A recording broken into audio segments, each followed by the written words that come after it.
నమస్తే welcome to పోరా local news headline చూద్దాం.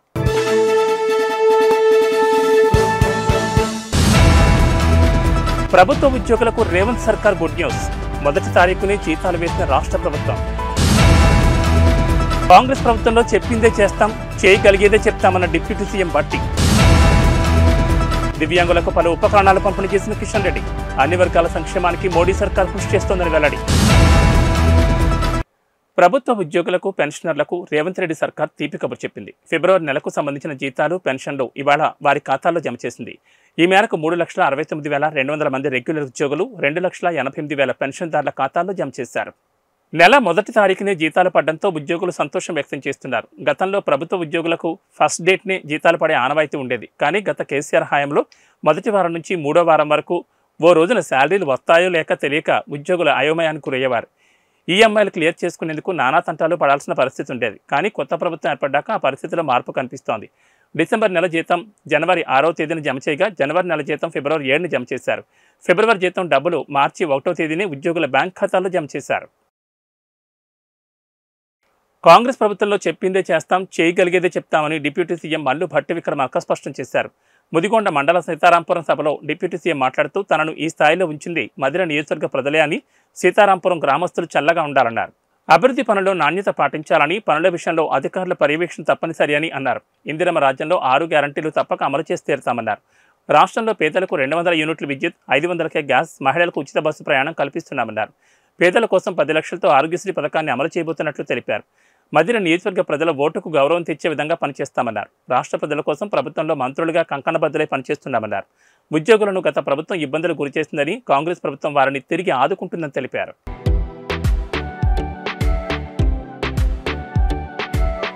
బీఆర్ఎస్ పార్టీపై టీజేఎస్ చీఫ్ కోదండరాం తీవ్రస్థాయిలో మండిపడ్డారు. కాళేశ్వరం ప్రాజెక్టు నిర్మాణంలో లోపాలు, అవినీతి, కాగ్ నివేదిక అంశాలపై టీజేఎస్ అధినేత ప్రొఫెసర్ కోదండరాం కీలక వ్యాఖ్యలు చేశారు. కాళేశ్వరం ముంపు ప్రాంతాల్లో తాము పర్యటించామని, డిపిఆర్ ఓకే కాకుండా పనులు ప్రారంభించారని ఆరోపించారు. ఎన్నోసార్లు ప్రాజెక్టు అంచనాలు పెంచేశారన్నారు. కాళేశ్వరంలో ఎన్నో ప్రమాదాలు జరిగాయని గుర్తు చేశారు. పంప్ హౌజ్లో మోటార్లు మునిగిపోయాయన్నారు. ప్రతి ఏటా 20,000 కోట్లు కట్టాల్సిన పరిస్థితి ఏర్పడిందన్నారు. 3 పిల్లర్లే కాదు 3 కోట్ల తెలంగాణ ప్రజల భవిష్యత్తు కుంగిందన్నారు. ప్రాజెక్టు కట్టిన 3 ఏళ్లకు పిల్లర్లు కుంగిపోయాయన్నారు. మొదటి నుంచి కాళేశ్వరంపై విమర్శలున్నాయని, మేడిగడ్డ బ్యారేజీలు ఎందుకు కుంగాయో బీఆర్ఎస్ చెప్పాలన్నారు. మల్లన్న సాగర్ కట్టినా నీళ్లు నింపే పరిస్థితి లేదని తెలిపారు. భూకంపాలు వచ్చే నెలలో మల్లన్న సాగర్ కట్టారని ఏం చెప్పేందుకు బీఆర్ఎస్ నేతలు మేడిగడ్డ బయలుదేరారని ఫైర్ అయ్యారు. మొట్టమొదటి విషయం ఏంటంటే, ఇది 3 పిల్లర్లకు సంబంధించిన విషయం కాదు. మీ అందరికీ తెలిసిన వాస్తవం. ఇంట్లో ఒక పిల్లర్ కుంగిపోయింది. ఆ ఒక్క పిల్లర్ను తీసేసి మొత్తం ఇల్లు నిలబెట్టవచ్చు అని చెప్పటం ఎంత అది ఎంత తప్పో, ఇవాళ 3 పిల్లర్లు కుంగిపోయినా మేడిగడ్డ కరెక్ట్గా ఉందని చెప్పటం అంతే తప్పు. ఉండదు అట్లా. దాని మీద ఒక స్లాబ్ ఉంది. ఆ స్లాబ్ ప్రభావం మిగతా పిల్లర్ల మీద కూడా ఉంటుంది. 2 క్యాగ్ తన నేషనల్ డ్యామ్ సేఫ్టీ వాళ్ళు చాలా స్పష్టంగా చెప్పిండ్రు. ఇది కేవలము ఏదో సాంకేతిక భూభౌతిక లోపాల వల్ల జరిగిన తప్పిదం కాదు. ఇది వాళ్ళు చాలా స్పష్టంగా చెప్పింది ఏంటంటే, ప్రణాళిక,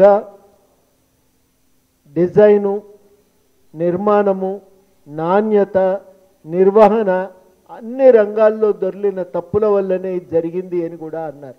అంటే ఒక్క దగ్గర తప్పు లేదు. ప్రణాళికలో తప్పు ఉంది, వాళ్ళు వేసినటువంటి దాని నాణ్యతలో లోపం ఉంది. అదేవిధంగా వాళ్ళు చాలా సూటిగా చెప్పింది ఏంటంటే, నిర్వహణలో లోపం ఉంది, డిజైన్లో కూడా లోపం ఉందని చెప్పి వాళ్ళు చాలా స్పష్టంగా చెప్పిండ్రు. కాబట్టి మనం గ్రహించాల్సింది ఏంటంటే, ఇది లోతైనటువంటి ఒక సమస్యకు ఒక మచ్చు తునక తప్ప దీన్ని కేవలం 3 పిల్లర్లకు కుదించి చూడటం అనేది సరి అయినటువంటి విషయం కానే కాదు. అది మనం ఇవాళ ప్రధానంగా గ్రహించాలి. మేము చెప్తున్నటువంటి ఆరోపణ ఏంటంటే, కాళేశ్వరం ప్రాజెక్టు 3 రకాల సంక్షోభాలకు కారణమైంది. మొట్టమొదటిది సాగునీటి వ్యవస్థ సంక్షోభానికి ఇది కారణమైంది. 215 టీఎంసీలు సుమారుగా మనం వాడుకోవటానికి కట్టిన ప్రాజెక్టు కాళేశ్వరం. కాళేశ్వరం అంటే 3 బ్యారేజీలు మాత్రమే కాదు, ఎల్లంపల్లితో యుక్తంగా కింద ఉన్న 14 రిజర్వాయర్లు దాంట్లో భాగం. ఇవన్నీ కలిపితే అది కాళేశ్వరం ప్రాజెక్ట్ అవుతుంది. అస్సలు నీళ్లు లిఫ్ట్ చేయవలసిందే మేడిగడ్డ దగ్గర నుంచి 165 టీఎంసీలు లిఫ్ట్ చేయాలి. ఆ 165 టీఎంసీలు లిఫ్ట్ చేయవలసిన మేడిగడ్డ కుంగిపోతున్నది అనంటే కాళేశ్వరం తలకాయ దెబ్బతిన్నట్టులే. 65% మంది ముస్లింలకు ప్రధానమంత్రి నరేంద్ర మోడీ పథకాలతో లబ్ధి చేకూరుతుందని బీజేపీ నేత కొండా విశ్వేశ్వరరెడ్డి అన్నారు. కొత్త ప్రభుత్వం చేతిలో బీఆర్ఎస్ సర్కార్ చిప్పపెట్టిపోయిందని, ఎఫ్ఆర్బీఎం పరిధి మించిపోయినా కొత్తగా అప్పు తీసుకునేందుకు మోడీ అవకాశం ఇచ్చారని అన్నారు. రాష్ట్రం ఆర్థికంగా నడుస్తుందంటే కారణం ప్రధానేనని, పార్లమెంట్ ఎన్నికల్లో మోడీకి ఓటు వేయాలని మేము గర్వంగా అడుగుతామన్నారు. గ్రామీణాభివృద్ధి కూడా మోడీ వల్లనే జరుగుతోందని, 9,000 కోట్ల అప్పు ఇవ్వలేకపోతే రాష్ట్రం చీకట్లోకి వెళ్లేదని కొండా విశ్వేశ్వరరెడ్డి అన్నారు. కాంగ్రెస్ వాళ్ళు రాహుల్ గాంధీకి ఓటేయాలని అడగలేరని, తెలంగాణలో బీజేపీకి ఎక్కువ సీట్లు ఇస్తే నిధులు తెచ్చుకునే అవకాశం ఉంటుందన్నారు. బీజేపీ ఎమ్మెల్యేలు సీఎం రేవంత్ రెడ్డిని కలిస్తే కాంగ్రెస్లో చేరుతున్నారని దుష్ప్రచారం చేశారని, సీఎం మంత్రులు మోడీని కలిసినందున వారు కూడా బీజేపీలో చేరతారని ప్రశ్నించారు. కాళేశ్వరంపై చర్చ చేస్తున్నారు, కానీ చర్యలు తీసుకోవడం లేదని, కాళేశ్వరం మొత్తం వదిలేసి కేవలం మేడిగడ్డను పట్టుకున్నారని విమర్శించారు. ఈ రోజు శుభవార్త ఏంటంటే మీరందరూ కూడా గమనించవచ్చు, జీడిపి గ్రోత్ లాస్ట్ క్వార్టర్లో 8.4, అంటే ఆర్థికంగా ప్రపంచంలో అన్నిట్లా ఎక్కువ పెరిగింది 3 నెలల. అంటే భారతదేశం ఆర్థికంగా 8.4% పెరిగింది. ఇది దీని ఓ ప్రణాళిక ప్లాన్ 10 ఏళ్ల సంది జరుగుతుంది, అంతకు ముందు కూడా జరుగుతుంది. ముందు సంది డిజిటైజేషన్ కానీ, లేకుంటే ఇంతకుముందు భారతదేశము ఆర్థికంగా ఎందుకు పడ్డదంటే ఆయిల్ ఇంపోర్ట్స్ వల్ల. దాని మీద ఆయిల్ అండ్ సిలికాన్ ఇంపోర్ట్స్ వల్ల. సిలికాన్ అంటే మన ఎలక్ట్రానిక్స్, సెల్ ఫోన్స్, ఇవన్నీ. ఆయిల్ ఇంపోర్ట్స్ ఎంత ఉన్నాయో సిలికాన్ ఇంపోర్ట్స్ కూడా అంత ఉండే. ప్రత్యేక ఆయిల్ అంటే ఒకటేసారి భూమిని చెల్లదు, కానీ ఓఎన్జీసీని అభివృద్ధి చేసి ఇప్పుడు ఓఎన్జీసీ చాలా వేగంగా పెరుగుతుంది. ఓఎన్జీసీ ఆయిల్ ఇండియా షేర్స్ విపరీతంగా పెరుగుతున్నాయి విప్రో, ఇన్ఫోసిస్ కంటే. అట్లనే సిలికాన్ ఇంపోర్ట్స్ తక్కువ చేసేందుకు మోడీ ప్రభుత్వం వచ్చినప్పుడు ప్రతి సెల్ ఫోన్ బయట దేశం నుంచి వచ్చేది. ఇప్పుడు 70% సెల్ ఫోన్స్ ఇక్కడనే ఉత్పత్తి అవుతుంది. అయితే మన సిలికాన్ ఇంపోర్ట్స్ తగ్గింది. అది మన దేశంలో మేక్ ఇన్ ఇండియా ఇవన్నీ చేస్తే, మొన్న జనవరిలో మోడీ గారిని కలిసిండ్రు సీఎం. ఎందుకంటే నిధులు లేవు. సీఎం గారు ఇవన్నీ మంచిగా చేస్తున్నా కూడా పాత ప్రభుత్వము మొత్తం ఖజానా ఖాళీ చేసింది, కాళేశ్వరం కుమ్మరించింది. ఎన్నో స్కీమ్స్ అలా పెట్టి 7 లక్షల కోట్ల అప్పు పెడితే ఇప్పుడు అప్పు కట్టే బాధ్యత ఉన్న సీఎంకు పోయిన ప్రభుత్వము కొత్త ప్రభుత్వం చేతిలో చిప్పబెట్టిపోయింది. చిప్పబెట్టిపోతే అది ఏ కొత్త పథకాలు కాదు, కొత్త గ్యారంటీలు కాదు, పాత స్కీమ్లే అమలు చేయని పరిస్థితి. కరెంటు విద్యుత్ శాఖ డిపార్ట్మెంట్ మీకు తెలుసు, 1,00,000 కోట్లు నష్టము. అయితే కరెంట్ కొరకు పైసలైనా, లేకుంటే జీతాల కొరకైనా, లేకుంటే పెన్షన్ల కొరకైనా, రైతు బంధు కొరకైనా అసలు డబ్బు లేదు. ఇటువంటి పరిస్థితుల ఎఫ్ఆర్బిఎం దాటినా కూడా, ఎఫ్ఆర్బిఎం అప్పుల హద్దు దాటినా కూడా, ఇక్కడ కాంగ్రెస్ ప్రభుత్వం ఉన్నా కూడా మోడీ గారు 9,000 కోట్ల అప్పుకు అనుమతి ఇచ్చిండు. ఆ అప్పులు ఇచ్చేది కేంద్ర ప్రభుత్వం సంస్థలే. BRS party working president KTR పోలీసుల తీరుపై మండిపడ్డారు. పరకాలలో జై తెలంగాణ అన్నందుకు 3rd డిగ్రీ ప్రయోగించిన పోలీసుల తీరుపై ఆయన తీవ్ర ఆగ్రహం వ్యక్తం చేశారు. పరకాల ఘటనలో గాయపడిన పార్టీ కార్యకర్తలను ఇవాళ చెలో మేడిగడ్డకు వెళుతున్న సందర్భంగా కలిసి వారితో మాట్లాడారు. పోలీసులు వ్యవహరించిన తీరును అడిగి తెలుసుకున్నారు. బీఆర్ఎస్ నాయకులు, కార్యకర్తలపై పోలీసులు కఠినంగా వ్యవహరించడంపై కేటీఆర్ సీరియస్ అయ్యారు. వెంటనే జిల్లా పోలీసు అధికారులతో మాట్లాడి చర్యలు తీసుకోవాలని డిమాండ్ చేశారు. కొంతమంది స్థానిక పోలీసులు అత్యుత్సాహంతో పార్టీ కార్యకర్తలపై అక్రమ కేసులు బనాయిస్తూ వేధిస్తున్నారని, రేవంత్ ప్రభుత్వ ఒత్తిడికి తలొగ్గి బీఆర్ఎస్ కార్యకర్తలపై అక్రమ కేసులు పెడుతున్నారని పార్టీ వర్కింగ్ ప్రెసిడెంట్ ఆవేదన వ్యక్తం చేశారు. అవి ఏసీపీని మీరు ఏసీపీని కాపాడుతున్నాం అనుకుంటున్నారు ఒకటి. రెండోది ఇవాళ మేము వరంగల్కి వస్తుంటే వాళ్ళని కలవనీయకుండా చేయడం ఏంటి మమ్మల్ని? How come they are not allowed to meet us?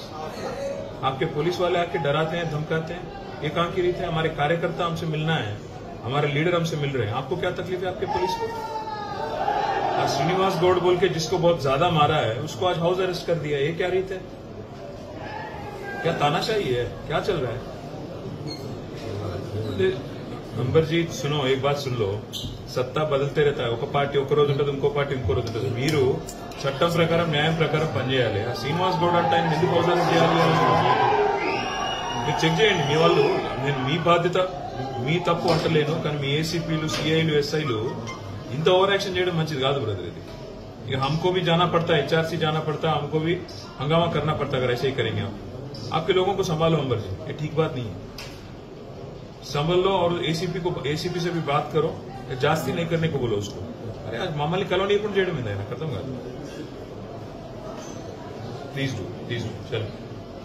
TSPSC ద్వారా ఆర్టీసీ జూనియర్ అసిస్టెంట్ ఉద్యోగాలకు ఎంపికైన వారికి బీఆర్ అంబేద్కర్ సచివాలయంలోని తన ఛాంబర్లో మంత్రి పొన్నం ప్రభాకర్ నియామక పత్రాలు అందజేశారు. అర్హత సాధించిన మొత్తం 72 మందిలో మొదటి విడతగా 12 మంది జూనియర్ అసిస్టెంట్లు, 7 ఆర్టీసీ ఫైనాన్స్ విభాగంలో, 5 పర్సనల్ విభాగంలో నియామకమయ్యారు. నూతనంగా ఉద్యోగాలు సాధించిన వారిని మంత్రి సత్కరించారు. నిబద్ధతతో పనిచేసి సంస్థకు మంచి పేరు తీసుకురావాలని సూచించారు. ఈ కార్యక్రమంలో ఈడీఏ కృష్ణకాంత్, ఈడీఓ మునిశేఖర్, ఈడీలు Purushottam Naik, Venkateswarlu, CPM Ushadevi, deputy CPM Sirisha పాల్గొన్నారు.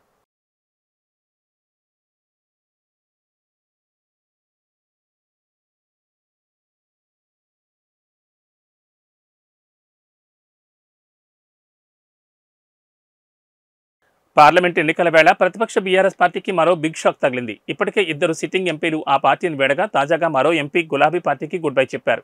జహీరాబాద్ ఎంపీ బీబీ పాటిల్ బీఆర్ఎస్కు రాజీనామా చేశారు. ఈ మేరకు బీఆర్ఎస్ అధినేత కేసీఆర్కు ఇవాళ రిజైన్ లెటర్ను పంపారు. బీఆర్ఎస్ పార్టీ ప్రాథమిక సభ్యత్వానికి రాజీనామా చేస్తున్నట్లు తెలిపారు. తనకు జహీరాబాద్ ఎంపీగా అవకాశం కల్పించినందుకు ధన్యవాదాలు తెలిపారు. బీఆర్ఎస్కు గుడ్ బై చెప్పిన బీబీ పాటిల్ బీజేపీలో చేరనున్నట్లు సమాచారం. మరి కాసేపట్లో బీజేపీ జాతీయ అధ్యక్షుడు జేపీ నడ్డా సమక్షంలో బీబీ పాటిల్ బీజేపీ తీర్థం పుచ్చుకోనున్నారు.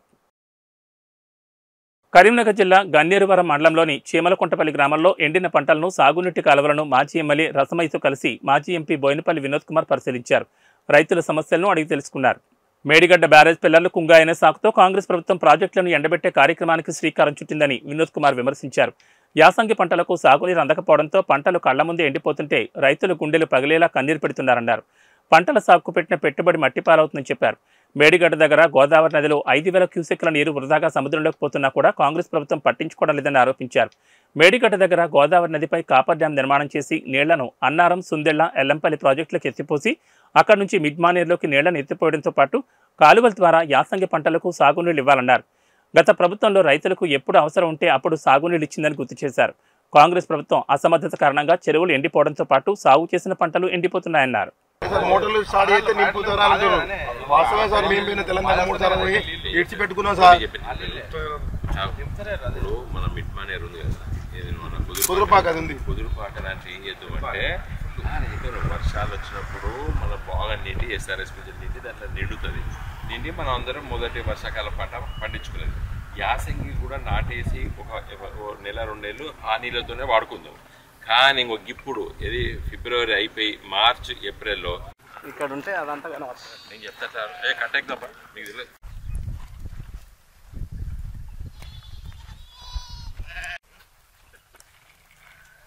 ఈ కట్టెక్తే గొర్రెలు ఆ కట్టే అంతా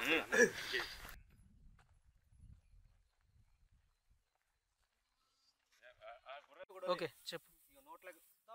నోట్లోకి ఉన్నది ఆల్రెడీ 3 ఎకరాలు ఇచ్చి పెట్టినాము.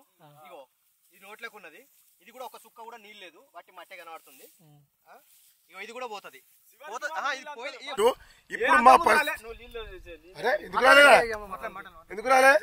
వస్తే వచ్చినాయి చెప్పండి, ఇప్పుడు రాకపోతే రాని చెప్పండి. అప్పుడు 2 మోటార్లు నీళ్ళు ఒకళ్ళు అయిపోయిన ఒకళ్ళు మాట్లాడి చెప్పాను. అప్పుడు అప్పుడు ఆ ప్రభుత్వం ఉన్నప్పుడు సగం నీ కాలువకి ఎక్కువ వచ్చినాయి. ఈ ప్రభుత్వం వచ్చిన కదా నీళ్ళు లేవని 2 మోటార్లు నీళ్ళే వస్తున్నాయి. ఆడికెళ్ళి పాయింట్లు లేవు చక్కగా. ఆ కాలువ మొత్తం కంప్లీట్ కాలేదు. ఎక్కడ పడితే అక్కడ పాయింట్లు లేని కదా పాయింట్లు పెట్టి జేసీబీతో పొక్కలు కొట్టిర్రు. అవన్నీ అంతర్గతంగా అక్రమ సంబంధం జరిగి ఎక్కడ పడితే అక్కడ ఆపుతుర్రు. మాకు ఈ లాస్ట్కి వచ్చే వరకు ఒక బొట్టు నీళ్ళు ఆధారం కొద్దిగా వేసుకున్నాం. అది 3 ఎకరాల నష్టపరిహారం అయింది. నీళ్ళు వస్తేనే లెక్క, లేకపోతే ఆత్మహత్య పాల్పడుతారు రైతులు. మాకు అంతగిరి ప్రాజెక్టులో నీళ్ళు ఎత్తిపోతే మా పొలాలు వాడతాయి. చీమలకుంటపల్లి గ్రామం చివరికి ఉన్నది. మాకు నీళ్ళు ఎత్తలేవు. ఏమైనా అక్కడ కిష్టాపూర్ వరకే సరిపోతున్నాయి. మేము కిష్టాపూర్ పోయి ఆడ పండుకుంటున్నాం. రోజు అటు నైట్ పోయి పండుకుంటే సోమవారపట్టి పోయి నీళ్లు గేటు కడితే ఆ 2 గేట్లు కడితే ఒక్కొక్క నీళ్ళు చేస్తే నీళ్ళు వస్తున్నాయి. లేకపోతే అటు ఇటు పోతే నీళ్ళు వస్తలేవు. దయచేసి ఇమీడియట్ అధికారులు ఏమంటారు, అంటే నీళ్లు లేవు ఏమి లేవు మేమేం చేయనా మీ లీటర్ పెట్టినావు నీళ్ళు వస్తలేవు ఏమత్తలేవు వాళ్ళు అంటారు. మరి ఇప్పుడు ఎవరు అడుగురు ఏం చేసుడు? ఇమ్మీడియట్ గా ఎమ్మెల్యే గారు దయచేసి ఇమ్మీడియట్ గా నీళ్ళు ఎత్తిపోసి మాకు సింగల్గుట్టపల్లి గ్రామానికి నీళ్ళు వచ్చే ప్రయత్నం చేయాలని ఎమ్మెల్యే గారికి రాత్రి పోతున్నాం తెలంగాణ పోతున్నాం ఇష్టాపూర్ పోయి తిప్పలు పడుతున్నాం 70 మీటర్లు బాగా ఉన్నారు సార్. 70 మీటర్లు బాగా ఉన్నా కూడా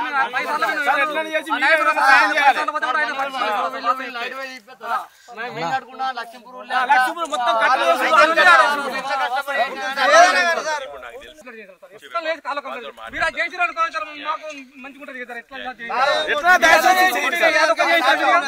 అదొకటి చేసిన మీరు మంచిగా చేశారు సార్ కదా. ఒకటి చెప్తాను దయచేసి చెప్పిస్తాను తర్వాత మేము ఉంటాము. కట్టేసుకుంటారు పట్టుకుని వాయిలు పట్టుకుని రాత్రి ఏడబట్టిపోతాం వల్ల కాలువ లోతుండే ఘోరం సార్ చెప్పుకుంటే ఈ కాంట్రాక్ట్ కూడా మీదే అంటారు. ఈ కాలువ పురా వేయాలి అక్కడ ఏమన్నా అంటే నడవంతా విడిచిపెట్టారు. ఆ కాలువ వాళ్ళు రైతులు వదిలి పెడతారు. ఆ పెద్ద కిలోకి 1 కిలోమీటర్ కలిపితే అలా పడతాయి సార్. అది ఈ 5 సంవత్సరాలు ఘోరం అవుతుంది పరిస్థితి. కిష్టపురం కూడా 8 రోజులు పడుతున్నారు సార్. ఇది ఎండిపోతే అని చెప్పి చూపిస్తా ఎట్లా. మాది చివలకుంటపల్లె గ్రామము గన్నవరం మండలము. మాకు నీళ్లు చేనులు ఎండిపోతున్నాయి, నీళ్లు అత్తలేవు. అంతగిరి ప్రాజెక్టులో 2 TMCల నీళ్లు ఇమీడియట్గా ఎత్తిపోతే మాకు చేనులు ఉంటాయి, లేకపోతే చేనులు అన్నీ ఎండిపోతున్నాయి. నేను 4 ఎకరాల మక్క వేసిన, నా మక్క మొత్తం ఎండిపోతుంది. ఇప్పుడు అది మక్క పెట్టుబడి ఒక 2 లక్షల పెట్టుబడి పెట్టిన పెట్టుబడి మొత్తం అన్ని మునిగేటట్టు ఉన్నాం. వాటర్ ఈ 15 రోజుల్లో నీళ్ళు వస్తే మాకు చేనులు ఏమన్నా అవకాశం పంటలు పండుతాయి, లేకపోతే మా పంటలన్నీ ఎండిపోతాయి. ఎండిపోయాక మేము భూములు అమ్ముకోవాలి, ఉండే పరిస్థితి లేదు భూమి మీద. నీళ్ళు ఎత్తి పరిస్థితుల్లో అంతగిరి మానేర్లకు 2 TMCల నీళ్ళు ఎత్తిపోయాలి. నీళ్ళు ఎత్తిపోతే మాకు నీళ్ళు వస్తాయి. అక్కడి నుంచి అక్కడ ప్రాజెక్టులో నీళ్లు లేవని వాళ్ళు నీళ్లు లేవు, వాళ్ళు నీళ్ళు లేని వాళ్ళు ఏం చెప్తారు? అక్కడి నుంచి నీళ్ళు ఎత్తిపోయామంటే నీళ్లు లేక వాళ్ళు కిందికి ఇడతలేరు. మాకు కావాల్సింది నీళ్ళు, ఇమ్మీడియట్గా నీళ్ళు కావాలి. అది ముంచట. లేకపోతే మేము చేనులు ఎండిపోయాక మేము ఏం చేసి భూమి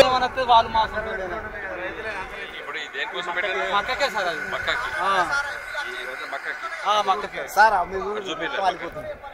ఇది కాదు ఇంకా అక్కడ కూడా మొత్తం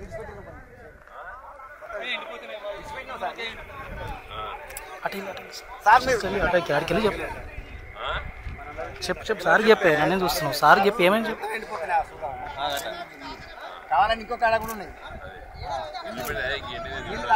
వాటర్ లేకనే సార్ గీపోతాయి కానీ సేలు పోతుంది. అది బీడ్స్ పెట్టుకున్నా సార్. అది సేల్ పోతుంది. అది పోతే పెద్ద బాగా మొక్కజొన్న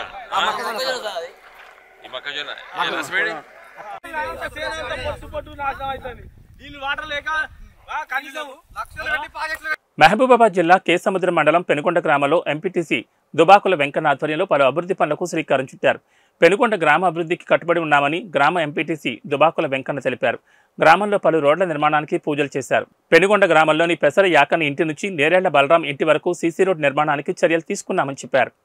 ఈ కార్యక్రమంలో గ్రామ స్పెషల్ ఆఫీసర్ కాలేరు యాదగిరి పాల్గొన్నారు. గ్రామంలో సీసీ రోడ్ నిర్మాణానికి ఎంజీఎన్ఆర్ ఈజీఎస్ నిధుల నుంచి 5 లక్షలు మంజూరయ్యాయని వెల్లడించారు. పెసర యాకన్న ఇంటి వద్ద గ్రామస్తుల సమక్షంలో భూమి పూజలు చేశారు. ఈ సందర్భంగా గ్రామాభివృద్ధి కృషి చేస్తున్నామని తెలిపారు. ప్రభుత్వాల సహకారంతో గ్రామంలో సీసీ రోడ్లని కాలనీల్లో కొత్త సీసీలు ఏర్పాటు చేస్తామని వెల్లడించారు. గ్రామ సుస్థిర అభివృద్ధికి పాటుపడతామని గ్రామ స్పెషల్ ఆఫీసర్ కాలేరు యాదగిరి తెలిపారు. ఈ కార్యక్రమంలో గ్రామస్తులు లాకచ్చిన లక్ష్మయ్య, గట్టు మల్లయ్య, టీచర్ పూసపాటి నాగముని, కౌటం లింగయ్య, శీలం ఐలయ్య, కాముని శ్యాములు, నిమ్మల ఉప్పలయ్య, షేక్ బాలు, డాక్టర్ గట్టు మల్లయ్య, మాజీ వార్డ్ మెంబర్ మండల నాగరాజు, తాటి శ్రీను, మనుకొండ రమేష్, తాటి కైలాసం తదితరులు పాల్గొన్నారు. తెలంగాణ ఉద్యమ విద్యార్థి నాయకులు అన్నం ప్రవీణ్ ఆధ్వర్యంలో కరీంనగర్ జిల్లా జమ్మికుంట బస్టాండ్ వద్ద బీఆర్ఎస్ దిష్టిబొమ్మను దగ్ధం చేశారు. కాళేశ్వరం ప్రాజెక్టు నిర్మించిన 3 ఏళ్లలోపే ప్రాజెక్టు పిల్లలు కొంగడం దేనికి సంకేతమో బీఆర్ఎస్ పార్టీ చెప్పాలన్నారు. దాదాపు 1,00,000 కోట్ల నిధులతో నిర్మించిన కాళేశ్వరం ప్రాజెక్టు నాణ్యత లేకుండా నిర్మించడం మూలంగానే కుంగుబాటు జరిగిందన్నారు. బీఆర్ఎస్ మేడిగడ్డలో ముక్కు నేలకు రాసి కేటీఆర్ తెలంగాణ ప్రజలకు క్షమాపణ చెప్పాలన్నారు. బీఆర్ఎస్ 10 ఏళ్ల పాలనలో అనాలోచిత నిర్ణయాలతో అత్యధిక అప్పులు చేసి కేసీఆర్ తన ఇష్టారాజ్యంగా తెలంగాణ ప్రాంతానికి ఒక రాజుగా బాధ్యతారహితంగా వ్యవహరించి ప్రజాధనాన్ని దుర్వినియోగం చేశారన్నారు. మిగులు రాష్ట్రంగా ఉన్న తెలంగాణ రాష్ట్రాన్ని అప్పుల రాష్ట్రంగా తీర్చిదిద్దిన ఘనత కేసీఆర్ ప్రభుత్వాందని అన్నం ప్రవీణ్ విమర్శించారు. కాళేశ్వరం కూలిపోవడానికి కారణమైన బీఆర్ఎస్ పార్టీ పూర్తి బాధ్యత వహించాలన్నారు. ఈ కార్యక్రమంలో కాంగ్రెస్ పార్టీ సీనియర్ నాయకులు సుంకర్ రమేష్, యూత్ కాంగ్రెస్ నాయకులు సజ్జు, విద్యార్థి యువ నాయకులు బిజిగిరి శ్రీకాంత్, కారింగుల రాజేందర్, బుడిగె శ్రీకాంత్ తదితరులు పాల్గొన్నారు. బీఆర్ఎస్ పార్టీ కాళేశ్వరం ప్రాజెక్టు సందర్శనలు పెట్టుకొని ఇవాళ తెలంగాణ ప్రజలను మళ్ళొకసారి తప్పుదో పట్టించడానికి మళ్ళొకసారి మభ్యపెట్టడానికి ప్రయత్నం చేస్తా ఉంది బీఆర్ఎస్ పార్టీ నాయకత్వం. ఈ సందర్భంగా తెలియజేస్తా ఉన్నాం. ఇవాళ బీఆర్ఎస్ పార్టీ కాళేశ్వరం సందర్శనను కాంగ్రెస్ పార్టీగా తీవ్రంగా ఖండిస్తా ఉన్నాం. తెలంగాణ ఉద్యమకారులుగా కాకతీయ యూనివర్సిటీ లా కళాశాల విద్యార్థులుగా ఇవాళ తీవ్రంగా ఖండిస్తా ఉన్నాం. ఈ సందర్భంగా తెలియజేస్తా ఉన్నాం. ఇవాళ 10 ఏళ్లలో ఒక నియంతలాగా తయారై కేసీఆర్ గారి నాయకత్వంలో కేసీఆర్ గారి పార్టీ బీఆర్ఎస్ పార్టీ వాళ్ళ ఆర్థిక విధ్వంసం సృష్టించిందని కూడా ఈ సందర్భంగా తెలియజేస్తా ఉన్నాం. ఇవాళ కాళేశ్వరం ప్రాజెక్టు పేరు మీద 1,00,000 కోట్లకు పైగా ఖర్చు చేసి ఇవాళ ఆ నిధులన్నిటి కూడా ఇవాళ మరి గంగపాలు చేసిందని కూడా ఈ సందర్భంగా తెలియజేస్తా ఉన్నాం. మరి ఆ రోజు తెలంగాణ వచ్చిందంటే నీళ్లు నిధులు నియామకాల అవసరమే తెలంగాణ వచ్చింది. మరి తెలంగాణ ప్రజలందరినీ కేసీఆర్ గారికి అవకాశం ఇస్తే మరి నీళ్ల కుంభకోణం చేసిండు, నిధుల కుంభకోణం చేసిండు, నియామకాల కుంభకోణం చేసి ఇవాళ యావత్ తెలంగాణ ప్రజానీకాన్నంతా కూడా ఇవాళ మరి దోపిడీ చేసి ఇవాళ అనేక అన్యాయాలకు గురి చేసినటువంటి నాయకుడు కేసీఆర్ గారు పార్టీ బీఆర్ఎస్ పార్టీ సందర్భంగా తెలియజేస్తా ఉన్నాం. ఇవాళ తెలంగాణ ఉద్యమకారులుగా బీఆర్ఎస్ పార్టీ చేష్టలను ఇవాళ వాళ్ళు వ్యవహరిస్తున్న తీరును తీవ్రంగా ఖండిస్తా ఉన్నాం. ఇవాళ మీరు కాళేశ్వరం ప్రాజెక్టు పోవడం అంటే సంపినోడే సంతాప సభ పెట్టినట్టుగా తెలంగాణ ప్రజానీకమంతా కూడా భావిస్తా ఉంది. మీరు ఇప్పటికైనా ఒక మంచి పని చేసిన కాళేశ్వరం ప్రాజెక్టు పోయి అక్కడ మీరు కాళేశ్వరం ప్రాజెక్టుకు మేడి గడ్డకు మీ ముక్కు భూమికి రాకి తెలంగాణ ప్రజలకు క్షమాపణ చెప్పాల్సినటువంటి నైతిక బాధ్యత బీఆర్ఎస్ పార్టీ నాయకత్వం మీద ఉంది. మీరు ఇవాళ పోయి తెలంగాణ ప్రజలకు మాత్రం క్షమాపణ చెప్పకపోతే మాత్రం తెలంగాణ ప్రజలు మరి వచ్చే ఎన్నికల్లో వచ్చే ప్రతి ఎన్నికల్లో మరి మీకు తగిన బుద్ధి చెప్పేందుకు తెలంగాణ ప్రజానీకమంతా కూడా సిద్ధంగా ఉందని సందర్భంగా తెలియజేస్తా ఉన్నా. జై కాంగ్రెస్, జై కాంగ్రెస్, జై కాంగ్రెస్, జై కాంగ్రెస్. రాజన్న సిరిసిల్ల జిల్లా ఇల్లంతకుంట మండలం పెద్దలింగాపూర్ గ్రామంలో డబుల్ బెడ్రూమ్ ఇళ్లను వ్యవసాయ కార్మిక సంఘం రాష్ట్ర ఉపాధ్యక్షులు బొర్రి ప్రసాద్ సందర్శించి పేదల స్థితిగతులను అడిగి తెలుసుకున్నారు. ఈ సందర్భంగా గత ప్రభుత్వం హయాంలో నిర్మించిన డబుల్ బెడ్రూమ్ ఇళ్లను పంపిణీ చేయకపోవడం, గ్రామ సభలో పేదలకు కేటాయించిన ఇంటి పట్టాలు ఇచ్చి వసతులు కల్పించాలని ప్రభుత్వాన్ని విజ్ఞప్తి చేశారు. గత కొన్ని రోజులుగా పేదలను ఇబ్బందులు గురిచేస్తూ మంచినీరు అలాగే విద్యుత్తును నూతనంగా ఏర్పడ్డ ప్రభుత్వం కల్పించాలని, లేని ఎడల కలెక్టర్ కార్యాలయాన్ని ముట్టడిస్తామని ఆయన హెచ్చరించారు. స్థానిక ఎమ్మెల్యే పేద ప్రజల సమస్యలు పరిష్కరించాలన్నారు. ఈ కార్యక్రమంలో వ్యవసాయ కార్మిక సంఘం జిల్లా కార్యదర్శి గన్నేరం నరసయ్య, పసుల బాలరాజు, బైండ్ల మల్లేశం, మహేష్, నరసవ్వ, రేణుక, లక్ష్మి, భాగ్యలక్ష్మి, చంద్రయ్య, లక్ష్మణ్ తదితరులు పాల్గొన్నారు. సిరిసిల్ల జిల్లా పెద్దలింగాపూర్ గ్రామంలో 40 కుటుంబాల డబుల్ బెడ్రూమ్ ఇళ్ల కోసం లబ్ధాలని ఎంపిక చేశారు. కానీ ఈరోజు కూడా ఇంటి పట్టాని ఇవ్వకుండా ప్రభుత్వం ఆపేసింది. గత ప్రభుత్వం లబ్ధాలను ఎంపిక చేసినటువంటి వాళ్ళని కొత్తగా ఏర్పడినటువంటి ప్రభుత్వం తిరిగి లబ్ధాలని స్క్రూటినీ చేయాలనేటటువంటి నిర్ణయం చేయబోతున్నట్లుగా చర్చ జరుగుతుంది. తక్షణం ఇలాంటి ఆలోచనని కలెక్టర్ వెనక్కి తీసుకోవాలని డిమాండ్ చేస్తున్నాం. ఎవరైతే గత గ్రామ పంచాయతీలో లబ్ధాలుగా ఎంపిక అయినటువంటి వాళ్ళు ఉన్నారో వాళ్ళందరికీ ఇళ్ల పట్టా ఇవ్వాలి. అట్లాగే ఎమ్మెల్యే జోక్యం చేసుకొని ఇళ్లని ప్రారంభించాలనేది కోరుతున్నాం. లేని పక్షంలో కలెక్టర్ ఆఫీసు ముట్టడికి పేదవాళ్ళందరూ సిద్ధపడతారు. జరగబోయేటటువంటి పరిణామాలకి ఈ జిల్లా కలెక్టర్, ఈ జిల్లాలో ఉన్నటువంటి ఎమ్మెల్యేనే నైతిక బాధ్యత వహించాల్సి వచ్చిందని హెచ్చరిస్తున్నాం. దివ్యాంగులతో ముఖాముఖి సందర్భంగా కేంద్ర మంత్రి కిషన్ రెడ్డి అడ్డగుట్ట డిపిఎస్ స్కూల్ వద్ద చేరుకున్న కేంద్ర మంత్రి కిషన్ రెడ్డికి మహిళలు మంగళహారతులతో స్వాగతం పలికారు. ఈ సందర్భంగా అన్ని వర్గాల ప్రజల ప్రయోజనాల కోసం పనిచేసిన ప్రభుత్వం మోడీ ప్రభుత్వం అని కిషన్ రెడ్డి తెలిపారు. అంగవైకల్యంతో ఉన్నవారిని దివ్యాంగులను సంబోధించాలని చెప్పడమే కాకుండా అలానే పిలవాలని ప్రధాని మోడీ జీవో తీసుకొచ్చారని చెప్పారు. దివ్యాంగులకు 3% ఉన్న రిజర్వేషన్ను 4% పెంచిన ఘనత కూడా నరేంద్ర మోడీకే దక్కుతుందని అన్నారు. గతంలో తాము చేసిన పోరాట ఫలితమే దివ్యాంగుల పెన్షన్ అని అన్నారు. నరేంద్ర మోడీ ప్రభుత్వం దివ్యాంగులకు అండగా ఉంటుందని స్పష్టం చేశారు.